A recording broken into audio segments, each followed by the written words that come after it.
Kalau tahun lepas ni siapa yang follow saya punya explanation, siapa yang follow keseluruhan penceritaan tentang sumut ni, tuan-tuan dah tahu dah. Kisah sumut ini adalah kisah Gaza. Kisah sumut ini adalah kisah rakyat Palestin. Kisah sumut ini adalah kisah mempertaruhkan masa depan Gaza yang terjejas. Jadikan akhirnya saya terpaksa pula menjelaskan pada tuan-tuan balik tahun ni tentang bagaimana bermulanya masalah Gaza. Saya terpaksa jelaskan balik pada tuan-tuan tahun ni kisah sebenarnya tentang Gaza. Sebab semua orang lupa. Bila ada saja benda yang dipanggil nak raikan kejayaan, apa Gaza kekal macam tu? Nak diraikan apa benda kejayaannya tentang Gaza masih lagi dijajah? Maka bila saya jelaskan dengan tuan-tuan, barulah tuan-tuan faham bahawa misi ini bukanlah semua tentang makanan.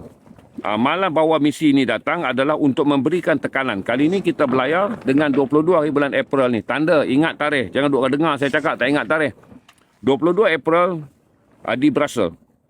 Okey, selain kami berada di laut, dijangka 22 April ni kita dah belayar lebih kurang dalam 58 kapal.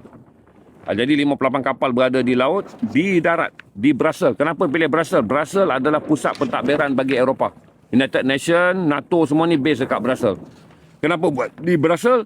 Kerana dia panggil Global Sumut European Members Conference, di mana tokoh-tokoh politik daripada Eropah, tokoh-tokoh perundangan, saya dengar jelas kata ahli parlimen kerajaan dan ahli parlimen pembangkang juga akan hadir untuk menyatakan sokongan sebab dia buat untuk parlimen members.